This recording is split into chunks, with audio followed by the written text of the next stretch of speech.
السلام عليكم يا اهل السلام.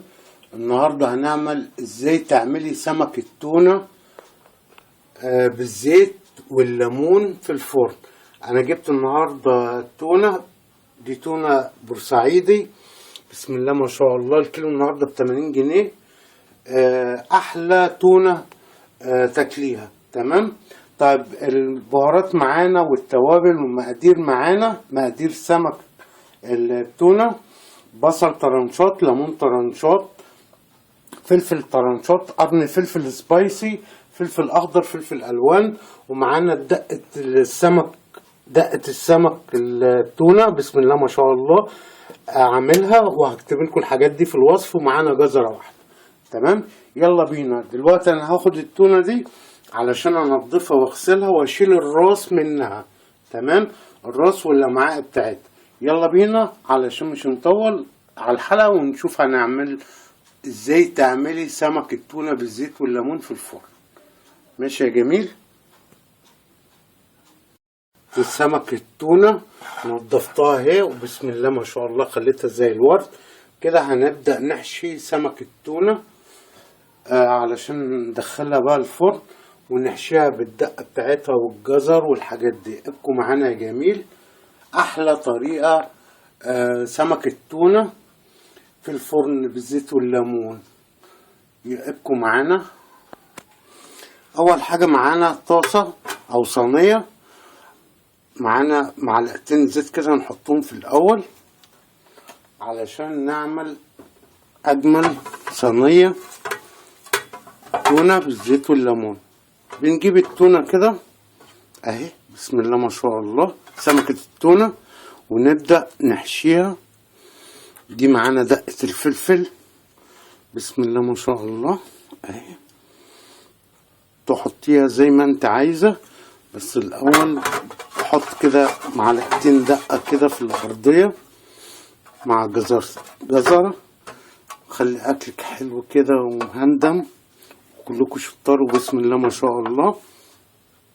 بصلة كده حلوة. اللقمة دي حلوة، تقدري تعمليها في اي وقت. ادي السمك التونة انا هقفلها وممكن اسيبها على الوضع ده، بس طبعا ايه هتاخد معايا وقت شوية. دي طريقة هنتبلها بس بدقة التوم، دقة السمك اهي قشطة، ونحط كده جزر عليها تدي نفس وشغل. تعملي احلى لقمة لجوزك وولادك، تقدري تعملها لهم. صينية سمك تونة اهي باشا في الفرن. جزرة كده، اي حاجة من دي بتدي طعم. اعملي ديكور هتلاقي اللي معاكي في البيت هياكل. تمام يا قشطة. انا هعمل اخر واحدة علشان هحشي عشان وقت الحلقة اهي. اهي يا باشا جزرة كده، حاجة كده يعني تغطي الالوان، بسم الله ما شاء الله اهي. احلى طريقة عمل سمك التونة بالزيت والليمون في الفرن. هتبقوا معانا لغاية ما اخلص الصينية. شايفين حاجة بسيطة بتقدري تعمليها وتفرحي ولادك وجوزك، وتقدري تعملي معاها رز صيادية او رز ابيض زي ما تحبي. ابقوا معانا لغاية ما اكمل حشو. ايه رأيكم بقى في الجمال كده بعد ما حشينا سمكة التونة علشان نعملها بالزيت والليمون؟ شايفين الجمال والحلاوة؟ هنشوف بقى هنعمل الباقي. معانا كده اي بصلة عندك حط على الحراف، ممكن جوزك ابنك يحبها بتبقى مقرمشة كده وحلوة. هنبدأ نجيب البصل الباقي اهو، بسم الله ما شاء الله. بصل شرايح اهي، حاجة بسيطة تقدري تعمليها. طريقة عمل سمك التونة، التونة مش البسارية. تمام. بالزيت والليمون. هنبدأ نحط بقى الليمون كده، وبعدين نبدأ نحط طرنشات الطماطم اهي ايه رأيكم؟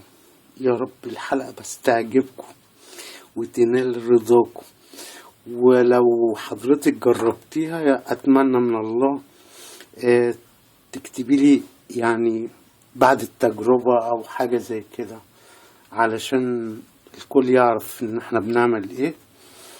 اجمل طريقة لعمل سمك التونة بالزيت والليمون، طبعا الكل بيطلبها مني فاضطريت النهاردة اجيبها. هو الكيلو النهاردة 80 جنيه بس احلى سمك تونة تاكليها. ودايما ما تجيبيش الرخيص، الغالي هو اللي رخيص، يعني اللقمة ما بتبقى حلوة وغالية هو دي الرخيص. تمام يا قشطة. نبدأ بقى نحط شرايح الليمون، عشان شرايح الليمون ده هو بطل الحلقة بتاعتنا. طريقة عمل طريقة عمل سمك التونة بالزيت والليمون. شوف كده يا قشطة، حاجة بسيطة. ألفي كده وابدعي. عندك فلفل أحمر حطي، عندك بصلة حطي، دي كلها وفي الآخر بديكي طعم. تمام، انت اللي بتصنعي الطعم بإيدك، واوعي تخشي المطبخ وانت متضايقة او انت زعلانة. اعملي الأكل بتاعك بحب وتبقى نفسيتك مرتاحة، وسيبي كل حاجة على الله. تمام يا قشطة. دي حاجة بسيطة أنا بحب أدي، بس انتوا مش غراب عني دلوقتي، بعتبركوا اخوات ليا، مع اني يعني ربنا هو اللي بيحبب الناس في بعضها. ربنا يدوم علينا وعليكم نعمة المحبة دي من عند الله، حاجة جميلة. يا رب أكون وفقت في الحلقات بتاعتي وعجبتكم. هنا بقى يا قشطة بيفضل معايا ايه؟ دقة التوم. دقة التوم دي هي بطلة الحلقة او دقة السمك. تمام، بعصر عليها ليمونة جامد كده، وبروح جايب معلقة زيت حطيتها عليها اهي، واروح مقلبها اهي عشان زيت وليمون. تمام، وابدا امشي على الطماطم كده علشان اللي يجي ياكل حبايه طماطم كده يلاقيها مززه وحلوه. تمام، واللقمه لما بتبقى مززه وحلوه جوزك بيتبسط منك وبيرضى عنك، وربنا ما يحرمكم من بعض وتفرحوا بولادكم يا رب. اجمل حاجه انك انت تدعي لحد انت ما تعرفوش، بتاخد صدقه.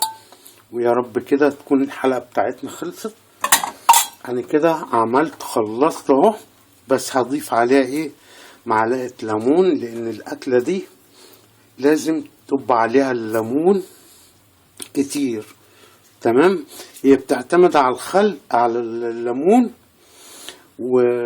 وتحطيها كده في الفرن، وتقدري تعمليها في اي وقت، وبالهنا والشفا يا جميل. انا كده خلصت، هدخلها الفرن وامشي عليها برضو ايه؟ معلقه زيت كده، علشان التونه اللي معايا، سمك التونه اللي معايا سمكه تخينه وكبيره. تمام اهي كده خلصنا. هنبدا. انا عامل طبعا شويه كمون على شويه ملح اهم، حاجه بسيطه بضطر ان انا ايه احطهم عليها.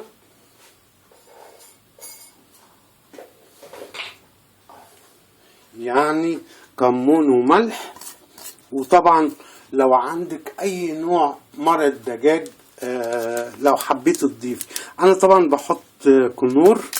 دي بهارات حلوة فيها 11 نوع، والكيس ده بجنيه ونص، بيخلي اللقمة اللي انت بتعمليها في عالم تاني. تمام يا جميل.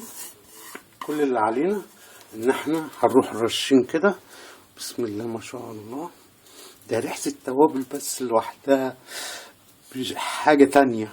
تمام كده انا خلصت كل اللي عليا. هاخدها بقى وادخلها الفرن قدامكم، ودي بتقعد حوالي 3/4 ساعة، يعني من نص ساعة ل3/4 ساعة. تمام اهو. بسم الله بسم الله ما شاء الله. انا حبيت بس اصور لكم، شايفين الجمال، الريحة يا جماعة سبحان الله، نعمة ربنا علينا حلوة، ومنظر الصينية كده حلوة تفتح النفس، يعني اللي مش عايز ياكل هياكل. ويلا بينا يا قشطة عشان ندخلها بس الفرن وخلاص على كده. يعني حاضر.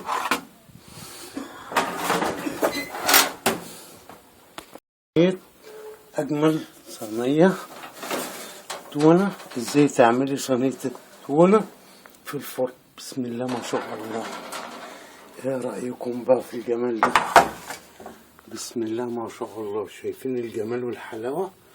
أجمل صينية تونة بالزيت والليمون تاكليها. طبعا عملت سلطة بلدي اهي، وطبعا لازم البصل والجرجير. تمام يا قشطة، والعيش البلدي. يا رب تكون القناة عجبتكم. تمام يا قشطة. يلا بقى في رعاية الله وأمن في حلقة قادمة.